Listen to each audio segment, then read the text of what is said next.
A brief historical context for May 22, 1944. Allied forces were finalizing preparations for the Normandy invasion, which would begin 2 weeks later on June 6. While massive troop movements were underway overseas, thousands of American soldiers were still in stateside basic training camps, awaiting orders and possible deployment. Families at home often had little information about where their loved ones would go next due to wartime secrecy. Here is Margaret's first letter. Tuesday afternoon. Dear Dub. Boy, was I beginning to feel like the forgotten woman. I got both of your letters this afternoon. We were all thinking if you had skipped the country or something.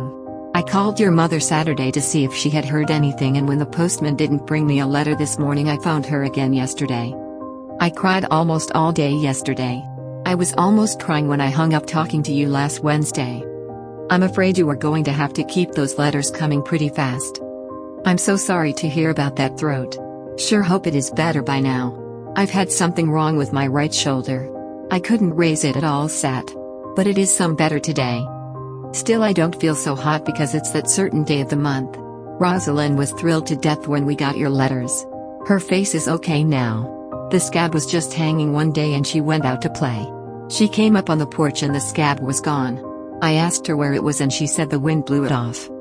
Jimmy didn't feel well at all yesterday, but seems to be okay today. He's started to say mother now. He sure is a loving little mess. He'll do till his daddy comes home. I sure have missed you, darling. I try to keep busy and try not to think about us so much. But at night I just lay awake. Or do you want me to send you your good pen or buy a cheaper one? I'm afraid you will get it lost. I think an inexpensive one will do just as well. Not any more than you use it. Write and let me know if you want yours. I can send it. I will wait and send the waist rags then too. Maybe by that time you will want something else. I went to the show Sunday night to see Cover Girl. It was real good. I went with Gons, you remember the little boy, sister-in-law. Marie is her name. She has a little girl 9 years old. Her husband is in India and has never seen the baby. She is going home next month, Pen.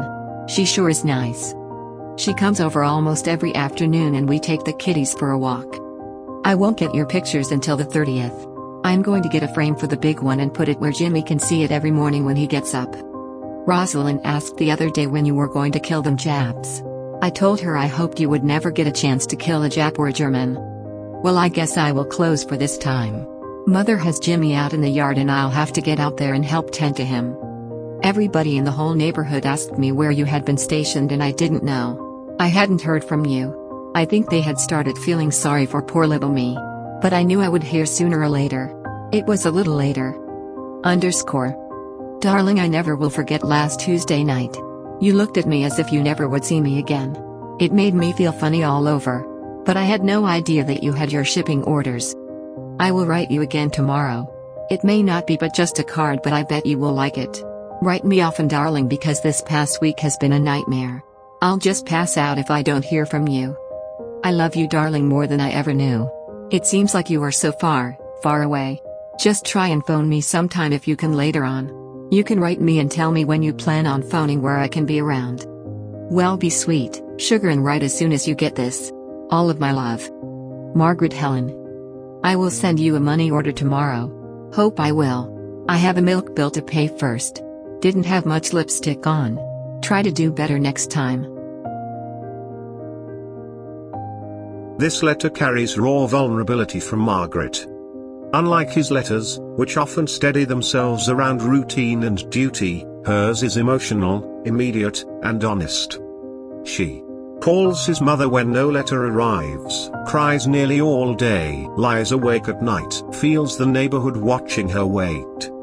The silence between letters feels unbearable to her. Mail is not just communication, it is reassurance that he still exists, that their life together still stands. She balances strength and softness.